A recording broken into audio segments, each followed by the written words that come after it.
Il y a quand même quelque chose qu'on peut pas enlever à la Suisse, c'est quand même ce paysage sublimissime. Salut! J'espère que vous allez bien les amis, aujourd'hui on se retrouve avec Claudio, comment tu vas?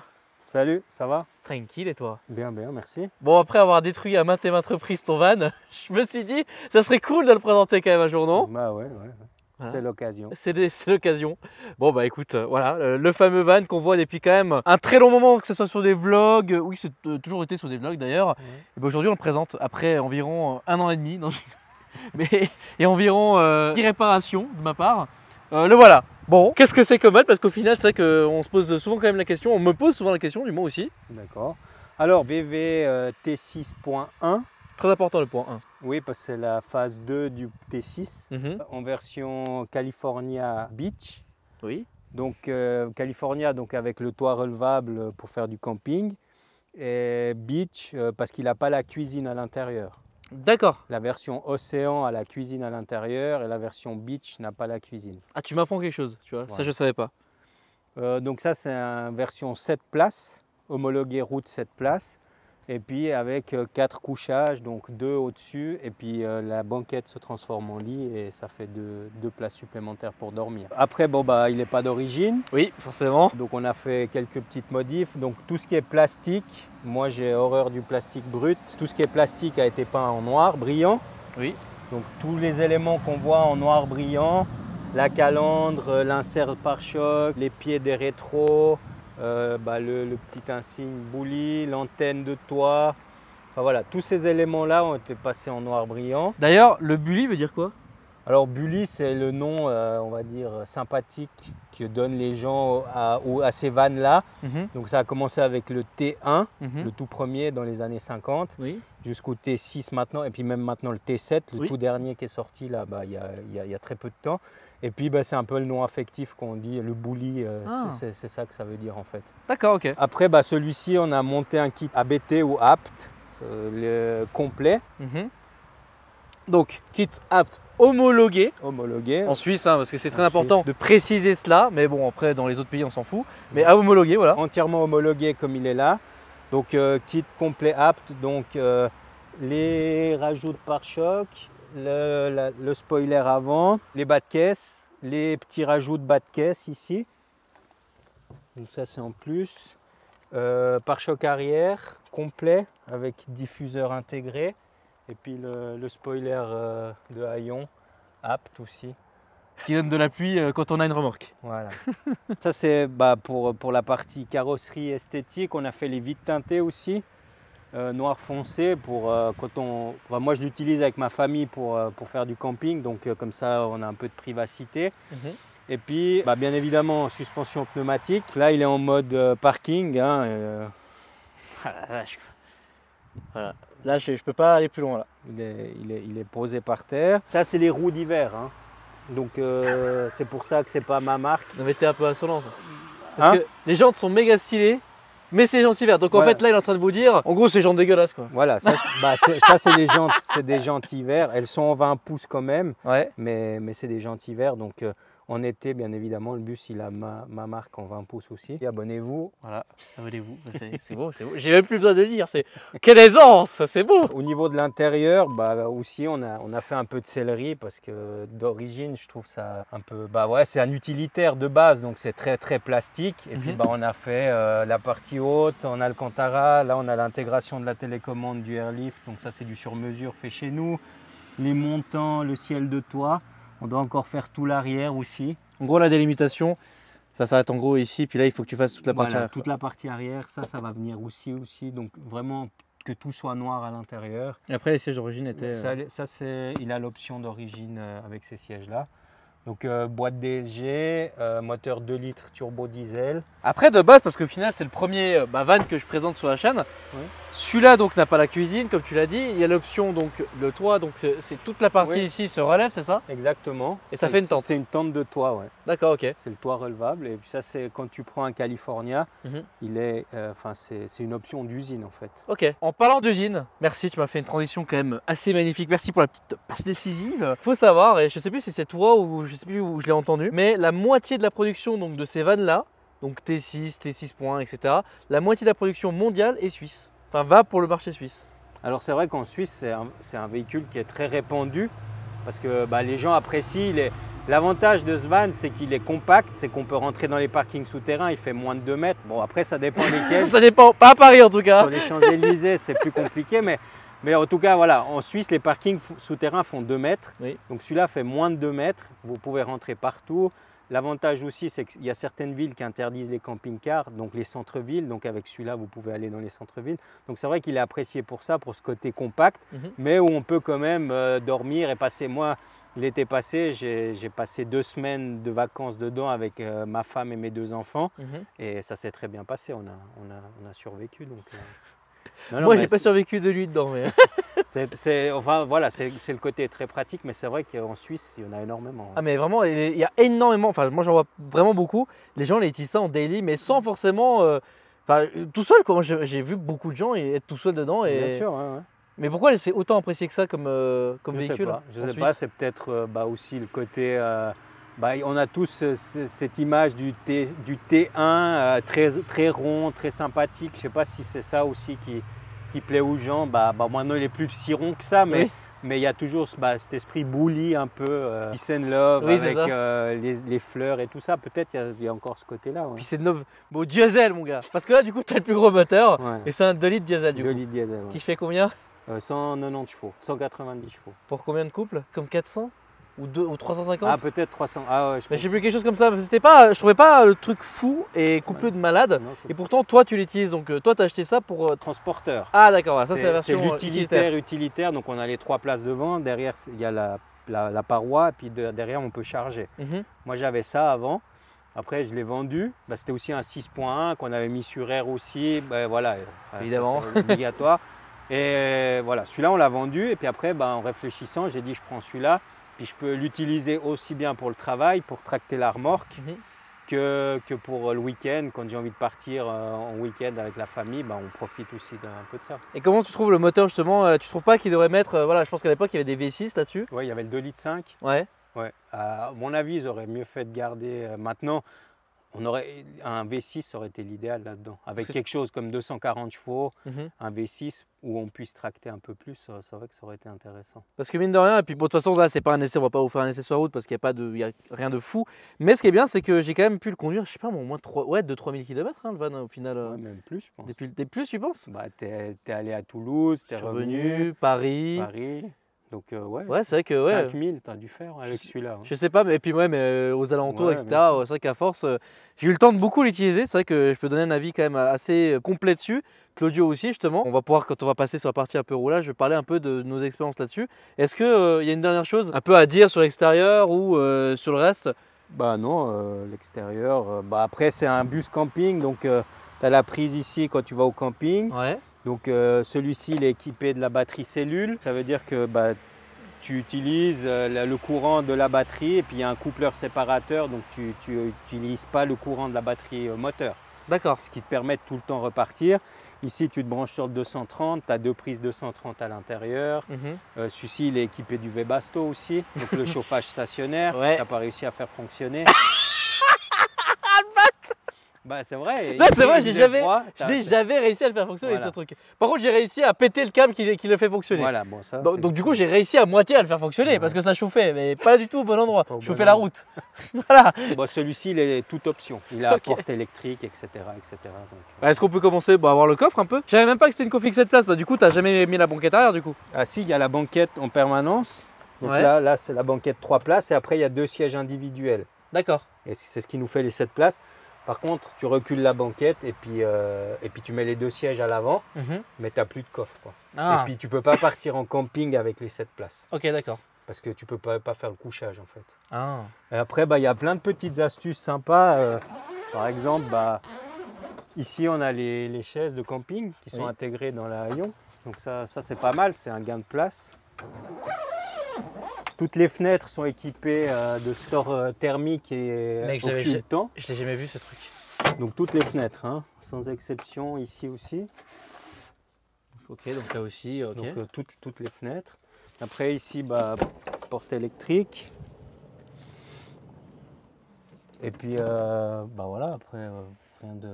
Un truc cool, c'est qu'on peut tourner les 2 sièges avant face aux passagers. Donc, exactement, parce qu'en fait, il y a la table qui est intégrée dans le panneau de porte ici. une table. Ah oui, voilà, Je sais ouais. pas si on la voit là. Ici, ouais. Et puis après, tu peux la clipser sur le rail qu'on voit là-bas. Oui. Tu la clipses, on tourne les sièges et puis ça fait une salle à manger pour 4 personnes. Et donc normalement après sur les versions donc avec la cuisine est ici, c'est ça? En fait, la cuisine, elle est, t'as pas la vitre arrière, Ouais. et puis il y a un meuble, et puis il y a la cuisine tout le long jusque là. Donc du coup tu manges une place en fait. Voilà, tu perds une place en fait. Ok. Ouais, c'est exactement ça. Et le lit, quand tu fais le lit en bas, Mhm. bah, du coup, il est beaucoup moins large. Là, D'accord. là il fait 140 par 2 mètres, le Mhm. lit, avec la cuisine, et il fait 115 par 2 D'accord. mètres. Et en haut, le couchage, il fait 120 par 2 mètres. Là on a des prises USB. Voilà, prise USB, La prise, 220, une prise 220 ici. Ici, ouais. Et après, bah, il y a tout ce qui est porte-boisson. Beaucoup de rangements. Ça, Beaucoup c'est de sûr. rangements, ouais, ça c'est pratique. Pour 4 personnes, pour partir 2 semaines, il y a ce qu'il faut. Il y a ça aussi en haut? Il y a bien sûr le haut-vent, le store ici, pratique en été. Donc ça se déploie. Mhm. Et puis on peut manger à l'ombre quand il y a beaucoup de soleil. Après, celui-ci, il a encore le régulateur de vitesse adaptatif, le franchissement de ligne blanche, le maintien de la tenue de voie, avertisseur d'angle mort et puis les phares LED. Ouais, elle a vraiment de la gueule. Hein. Moi personnellement, tous les darons que je croise, ils sont fous de ton van. Hein. Vraiment, ils disent waouh, c'est quoi ce truc de fou. C'est vrai qu'il a quand même la calandre avant, mon gars. On dirait un Stormtrooper quoi. Tellement il est balèze quoi. Elle a vraiment de la gueule. Hein. Autant d'origine, c'est pas très beau. Enfin, esthétiquement, moi je trouve ça pas très attrayant. Mais là, comme il est là avec le kit, tous les éléments passés en noir, ça le rend beaucoup plus sportif. Ouais. Et je trouve que c'est un look sympa, quoi. Toi, tu as 3 différents presets du coup pour l'airlift. Du coup, là, on est en low. Donc là, on est en mode zéro bar. Donc tu peux pas rouler là. Là, on peut pas rouler. Ok. Là, c'est en mode parking. Le système d'air, j'utilise quand je fais du camping pour le mettre de niveau. Je pourrais vous montrer après. Parce que celui-ci, il est équipé du cadran de mise à niveau. Genre là, on est en pente et tu pourrais le mettre droit quoi. Exactement. Ah, c'est énorme ça. Ouais. Ah oui, ça, quand c'est tu pas mal, dors, c'est plat. C'est plat. Ah oui. Et ça, c'est. Eh, malinx le lynx. Ouais. Donc, Ah ouais. système, ça a une fonction esthétique là, mais aussi pratique quand on fait du camping. Pour se mettre de niveau, on n'a pas besoin de caler. Les gens qui font du camping, qui ont des vannes ou des camping-cars, ils doivent mettre des cales sous les roues pour le mettre de niveau. Là, tu le fais uniquement avec l'air. Donc ça, c'est le grand avantage. Ah oui, j'avais pas vu ça comme ça, tu vois, pas mal. Et du coup, est-ce qu'on peut voir les différents modes là pour voir ce que ça donne? Donc là, le van est en low.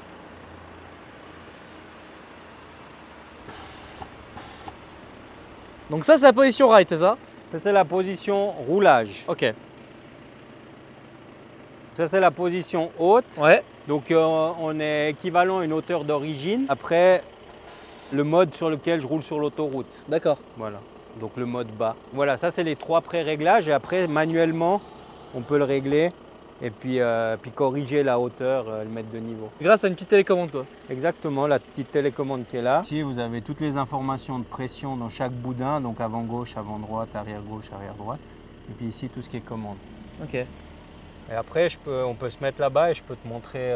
On suppose qu'on est arrivé sur une place où on souhaite dormir. Oui. Nous deux comme ça? Toi, tu dors en haut, moi, je dors en bas. D'accord. D'accord, comme ça, il n'y a pas d'histoire. 6 points, il est équipé de ce petit écran. D'accord. Que j'ai jamais réussi à faire fonctionner. Donc ici, on a toutes les commandes, donc ce qui est éclairage, les réglages. La minuterie, justement, c'est si tu veux faire préchauffer le véhicule à l'intérieur. Donc ça, c'est le chauffage stationnaire. Ici, on a le chauffage stationnaire, ça, c'est la minuterie. Et puis ici, on a l'assiette. Donc on voit que le véhicule, sur l'assiette horizontale, il est plat. Et on voit que, par exemple, là, on penche. Oui. On voit que là, on a 1 degré. Donc moi, ce que je fais, c'est que avec ma suspension, je corrige. C'est excellent. J'avais jamais vu l'utilité de ça de cette manière-là. C'est quand même marrant. Alors ça prend un peu de temps, hein, mais c'est super pratique parce que tu le fais. Il n'y a plus besoin de t'embêter à caler. Voilà. Beau gosse. Donc, du coup, là, de l'extérieur, le van est un peu dans une position bizarre. Donc voilà, là, il est bizarre, Ouais. mais on est parfaitement plein à l'intérieur Ouais. pour permettre de dormir dans de bonnes conditions. Donc là, sur le côté droit, t'es vachement écrasé. Ouais. Ici à droite, Ah ouais. on voit qu'on est plus haut devant que derrière. Et là, justement, le van, il est 100% de niveau. Ok. Ça, c'est vachement pratique quand même. Ça, c'est vraiment le côté pratique de la suspension pneumatique. Bah, tu vois, pour une fois, on a une vraie utilité, tu vois. Voilà, Au-delà de l'esthétique. exactement. Et qu'est-ce qu'il y a d'autre un peu là-haut, du coup, comme option? Bon, ça, c'est le chauffage stationnaire. Un truc que j'ai jamais réussi à Voilà. fonctionner, d'accord, génial. Le mode camping, donc ça c'est quand tu te branches Ouais. avec, tu as des différents modes pour l'éclairage, etc. Ça c'est la recharge max, c'est quand tu roules, pour recharger ta batterie cellule, tu demandes à l'alternateur de charger plus et puis ça vient charger la batterie cellule. Ça c'est l'assiette, le réveil, tu peux mettre un réveil si tu veux te réveiller en vacances. Ah bon? La minuterie, on a vu, puis après tout ce qui est éclairage, réglage, etc. Et puis ici, tu as la batterie cellule, le pourcentage de charge ici. Donc là 5h20, mais Ça, selon une autonomie en faisant quoi du coup 5h20? Alors c'est une autonomie pour une utilisation normale. Donc ça veut dire que si tu as une glacière par exemple ou quelque chose comme ça, là tu as 5h20 d'autonomie, moteur éteint ou de chauffage. Ah, donc 5 heures de chauffage. Ah, plus, le chauffage ça te donne plus. Ça te donne quelque chose comme 12 heures, j'avais regardé. Ah oui, d'accord, ok. Ouais. Donc tu peux passer la nuit tranquille si tu n'es pas branché. Moteur éteint, ça c'est moteur très important éteint, de préciser. ouais, là le moteur tourne. Et après, ouais, tu peux vraiment faire un voyage. Genre là, le road trip quand je suis allé en Norvège, clairement, on aurait pu le faire 100% là-dedans. Bien sûr. D'accord. Bon, sauf sur un point, c'est la consommation. Mais on va en parler tout de suite d'ailleurs, on va partir. Donc quand on est en phase de roulage, ça c'est vraiment pratique. Donc des deux côtés. Les deux à coups d'or, ouais, ça c'est quand ça, tu c'est fais quand même beaucoup cool. de kilomètres, c'est quand même vachement agréable. Maintenant effectivement, un point, comme je le disais il y a quelques secondes, c'est la consommation. Alors de base, bon, je pense, il est donné à combien de litres au 100 celui-là en termes de consommation, tu sais à peu près 9,2. Ouais. Ça c'est donné constructeur. Sauf qu'on n'y est pas du tout quoi. Bon évidemment virtual cockpit, enfin tout ce qu'il faut. Ouais, là, ça, on a tout ce qu'il faut là. Moi qui roule quasiment tous les jours avec et je fais que de la route, en Suisse ça s'appelle cantonale, donc je roule à 80, oui. Je consomme 10 litres ou 100. 10 litres au 100. Ouais. Bon moi qui avec ce van a plutôt fait beaucoup d'autoroutes, là j'étais plus aux alentours de 15 litres au 100. Ouais, entre 13 et 15, ouais, c'est un peu ça la consommation. Sur l'autoroute française du coup plutôt à 130, parce qu'ici en Suisse c'est 120, donc c'est quand même, mine de rien, 10 km/h d'écart à cette vitesse-là, je vous jure qu'il y a beaucoup de différence. Et d'ailleurs vous le voyez beaucoup sur les voitures électriques, la différence entre 110 et 130, je vous jure il y a une différence de malade. Bah là c'est pareil, parce qu'évidemment il y a la prise au vent qui est quand même assez importante. Ouais, et du coup bon, il y a évidemment, je pense qu'il y a le kit, il y a le spoiler qui joue, enfin il y a quand même pas mal de choses qui jouent. Alors après t'es con, t'es comme moi, t'essaies de te mettre en position la plus basse possible pour rouler sur l'autoroute, après tu pètes un truc, ça c'est moi. Tout ça pour économiser peut-être 0,5 litres au 100, voilà, super. Et donc ouais, moi j'étais plus à 15 litres au 100 quoi, en diesel. Donc bon, je vous laisse faire un simple calcul, Suisse-Toulouse aller-retour, on est content. Surtout que celui-là il a le réservoir 90 litres, donc quand tu vas à la pompe, 90 litres de diesel, t'es content. T'es très content, surtout que nous on est aussi allé à Paris plusieurs fois avec ce van, et avec une remorque, et là on est même plus à 15 litres quoi. On est autour des 17 hein. 17 voire 20, ouais, donc ouais. Ça commence à taper assez fort. Après bon, c'est pas le but principal de ce van, enfin je vais pas dire que c'est pas le but principal, pour toi oui, de tirer la remorque, ça c'est très important, mais quand une personne achète ça, c'est plus pour aller faire du camping que pour tirer une remorque. Mais elle le fait sans trop de problème. Après quand on est sur l'autoroute à des montées et que tu tires une Krone, bon, il galère un petit peu, mais c'est possible. Ça fait son poids. Mais ça, ouais, exactement. Oui, du coup, quel poids il fait du coup? Alors le poids, te dire le poids du véhicule, je pense qu'on doit être à 2 tonnes, quelque chose comme ça. Et puis après, remorquable, on est à 2 tonnes 7. Ouais. Donc on peut tirer 2 tonnes 7 avec ce véhicule. Et puis après, maximum 3 tonnes 5 toujours, oui. Sinon il faut le permis supérieur. Sinon après, d'aspect un peu général, il y a un truc que je trouve un peu spécial, c'est la trappe à essence. Ouais. Tu es obligé d'ouvrir la porte pour ouvrir la trappe à essence. Petite spécificité, je comprends pas pourquoi ils ont fait ça. La trappe à essence, elle est là depuis le T3 je crois, si je dis pas de bêtises. C'est resté comme ça, c'est une marque de fabrique des VVT 5, enfin T3, T4, T5, T6 quoi. Ok, donc voilà, c'est un aspect que je trouve un peu spécial. Après, bon, le confort, je vais pas trop en parler. Les sièges sont assez durs, je trouve quand même. Là, tu as l'option Alcantara, je trouve assez dur. Par contre, tu es quand même très confortablement assis pour faire de la route, c'est quand même très agréable. Après, moi, j'aime pas ce qui est haut, genre SUV, ce genre de véhicule pour faire d'autoroute, parce que moi, je fais beaucoup d'autoroute. C'est un peu spécial. Comme quand j'avais le Edge à un moment donné, je sais pas si vous vous en souvenez, l'année dernière, quand Macron était en carrosserie, j'ai roulé un Ford Edge durant quelques mois. Et effectivement, c'est le truc que j'aime pas trop. C'est quand tu es tout seul, tu consommes une tonne pour pas grand chose. C'est le problème des véhicules en hauteur. Après, franchement, j'ai pas trouvé beaucoup de défauts ou quoi que ce soit. de tête comme ça, pas grand chose. Si, bon, elle a beaucoup d'aide. Je trouve que vraiment aujourd'hui, ça sonne dans tous les sens, quoi. Ah ouais, ça. Rester au milieu de la route alors que bah, tu y es, la fatigue, détecteur de. Ça, c'est insupportable. Mais c'est pas propre à ce véhicule-là, c'est propre à beaucoup de générations de véhicules modernes. Ouais. Moi, c'est. Le peu de trucs que j'ai trouvé, c'était ça. Après, le but n'est pas de trouver des défauts finalement, hein, mais de vous présenter le véhicule en aspect général. Bon, ça, c'est une galère. Hein. Je te cache pas qu'on a essayé de l'ouvrir avec Thiago quand on était à Genève. Tu veux que je te l'ouvre? Ça prend 2 secondes et demie. Ah ouais? Vas-y.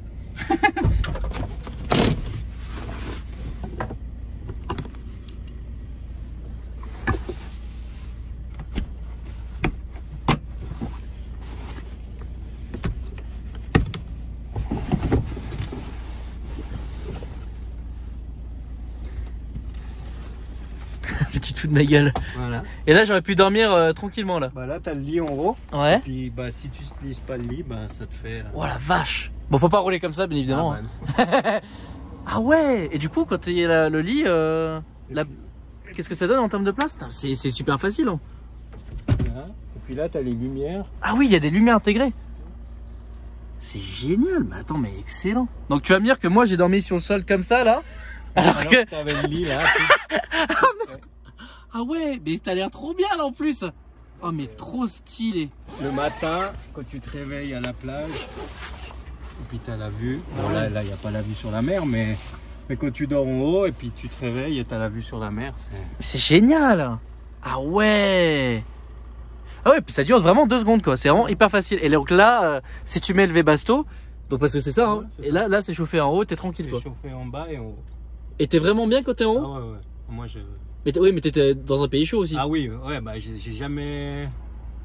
Oui, je l'ai utilisé en hiver une fois, j'ai dormi en haut, mais ouais. Avec le Webasto. C'était nickel. Mais quand on était à Paris, t'as pas dormi là-haut? Non, parce que la banquette, elle se plie beaucoup plus. Enfin, c'est plus facile, c'est moins contraignant que lever et tout ça. Ah oui, d'accord. Okay. C'est vrai que j'aurais pu dormir haut, mais. Ah bah oui, mais t'es trop bien, mec. Mais c'est je suis choqué, c'est ouf. Ah, c'est trop bien. D'accord. Bon bah voilà, là au moins on a montré ça, c'était important je pense, comme ça tout le monde a vraiment pu voir. Ah ouais, je m'attendais pas, je vais montrer de l'extérieur ce que ça donne aussi. C'est excellent. C'est insolent mec. ABT comme ça avec le... Non mais mec c'est trop, je trouve ça trop drôle. Écoutez là on est arrivé à la carrosserie, exactement. Et puis pour la Krone. Exactement. Est-ce que tu as une petite chose à dire? Peut-être des choses positives, négatives que tu as à dire sur ce van, à force de faire des kilomètres, du camping, plein de choses? Bah là, j'ai regardé, je suis surpris, là, déjà 30 000 km. Ouais. Je l'ai depuis 8 mois, donc c'est quand même beaucoup. Non, mais franchement, moi je suis ravi. Déjà, j'avais le T6.1, la version transporteur. Alors c'est beaucoup moins confort parce que c'est vraiment un utilitaire pur et dur, ouais. Mais j'étais déjà convaincu par le véhicule. Et là, après avoir pris celui-là, je reste convaincu. Alors certes, ça consomme un peu, ouais. Mais il y a tous les avantages que ça comporte. On peut partir en week-end, on se pose pas de questions. C'est vraiment bien fait, bien pensé, quoi. Ah, c'est que c'est cool. Et maintenant que tu m'as montré ça, ça m'a donné envie de faire du camping. Je te jure, c'est trop cool. Donc ouais, pas d'inconvénients pour toi, vraiment pas de. À part même des petites choses. À part la consommation et puis l'encombrement, c'est vrai qu'au quotidien, ouais. Il faut le garer, tout ça. C'est vrai que ça c'était aussi un point que je voulais dire. Effectivement, ouais, à garer c'est quand même assez contraignant. Bah, on est allé à Paris, moi j'étais à Toulouse avec. On m'a touché quand je me suis garé. J'ai dû faire un constat, le premier de ma vie ici. Enfin, je veux dire, ouais, c'est quand même contraignant. Pareil, les parkings souterrains à Paris c'était compliqué. Ouais. À Toulouse c'était pareil. Et puis même après, quand tu vas faire tes courses, ça va sur les parkings extérieurs, ça va. Mais voilà, par exemple chez moi, dans la maison où je suis maintenant, j'ai pas la place du tout de garer ça. Enfin, c'est vrai qu'il faut bien réfléchir avant d'acheter ça en termes de place. Ça prend beaucoup de place. Ça prend beaucoup de place, mais l'autre avantage, c'est que voilà, à 4, vous pouvez partir, ouais. Et pas se poser de questions, l'hôtel. C'est pas que ça prend beaucoup de place, c'est juste que c'est haut en fait. Parce que la Krone est autant longue, ouais. Voire plus longue d'ailleurs, je crois. Ouais, Par contre, moins haut, tu vois. Ouais. En fait, le problème, c'est juste la hauteur, effectivement, mais sinon, nickel. Quelque chose d'autre à dire par rapport au van? Rien de spécial à dire. Abonnez-vous. Bien. Belle croix Cars, voilà, Claudio. Abonnez-vous. Il nous manque 275 abonnés pour les 10K. S'il vous plaît, il faut qu'on atteigne ces 10K. Bien sûr. Aidez-le à atteindre 10K. C'est un homme humble, tellement gentil, Claudio. Oh, en plus, je t'ai transmis la maladie. Voilà. Enfin, ouais. La maladie. Le coco, hein, pas autre chose. Hein. Non, mais parce que tu sais, c'est bizarrement dit quand même. Hein. Bref, oh, t'as des jolis projets là-bas là. Oui. Enfin bref les amis, si vous avez kiffé la vidéo, n'hésitez pas à la liker, à vous abonner et à commenter. Moi je vous dis à la prochaine pour de nouvelles aventures. Salut!